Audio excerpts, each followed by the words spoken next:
The situation is that you have various types of what we normally call grays. We didn't call them grays in the military, but you had at least 3 types of the grays. You had some that were much taller than we were. The unique thing that I'd like to point out for the most part is that the entities that we did catalog were in fact humanoid. Now this created a situation where the scientific community was trying to figure out why that would be the case, because you would expect that if life evolved on other planets that they would take on some type of other being, so to speak, not necessarily look humanoid or be bipedal such as we are. But apparently we got quite a few of the species out there that are humanoid in appearance, and that creates a question that yet has to be answered by science.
Does that explain some of the visual glances of these things?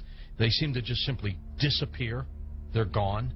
Exactly. I mean, they're appearing out of nowhere and then disappearing right in front of people. And that's why scientists who have no axes to grind, they just say that it doesn't make that much sense. And also, if they're just trying to observe us, to take account of what we're doing on Earth, I mean, after a while, after so many months or years or centuries, it kind of gets old. They either would take us over, or they've already discovered all the information they need to know about Earthlings, and so they're just going to take us over or make first contact and just sort of do what they need to do next. To endlessly observe us, it doesn't make any sense. It's something where, and also see if we have all these sightings, as you know much better than I do. Where are they landing? We don't see them getting out to get anything to drink or to eat. We don't see them. They've never tried to make contact with any large amount of people in a major city, and so this doesn't. And also all the endless medical procedures that the people who have claimed to have been abducted, why the endless medical procedures? I mean, if we're talking about such an advanced race of alien beings, they don't need to do that over and over and over again. Interesting perspective. Let's talk about some of the facts out there of evidence that may support your conclusion that the UFOs are spiritual phenomena, not physical, like so many other people also believe. What can we pinpoint again? Well, again, it's something where you cannot have a material or a physical being penetrating the ground, penetrating the water, appearing in front of people, then disappearing instantly, and then also changing colors, sometimes only when they're accelerating, with every color in the spectrum has been recorded. Many UFOs coming and making one UFO breaking apart and then going into multiple UFOs. It doesn't make sense. And then not only just that, but to get into the fact of how far they're traveling and the speeds that they would have to travel, and just the other problems with cosmic dust and traveling at the speed of light, and then running into those bits of cosmic dust, the explosions that would be created, the amount of energy that would be consumed in traveling from these distances. Just all those kinds of things really scream out that you're dealing with a spiritual phenomenon, not a material or physical phenomenon. There does seem to be a deception here, because I've always wondered, my gosh, if they're that benevolent, if they're that understanding of humankind, make yourself available.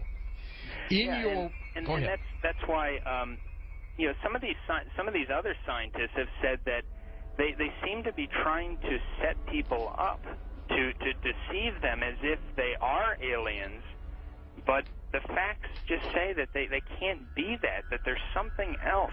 It doesn't make any sense, and there's something else, a psychological deception that's going on here. And many of these scientists say, I don't know what it is, but we've concluded that it's got to be that. It's got to be something bigger is going on here than just them trying to show people that, yes, here's a UFO that you're seeing now, we are aliens, that there's got to be something else going on here, on top of the fact that the characteristics of them show that they just cannot be some material or physical craft. Do you think humans are involved in the deception? I'm losing my voice here. I gotta pop it back.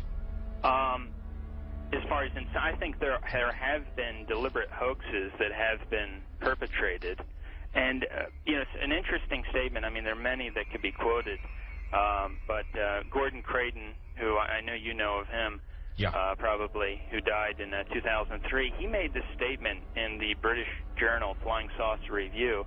He said, quote, "There seems to be no evidence yet that any of these craft or beings originate from outer space.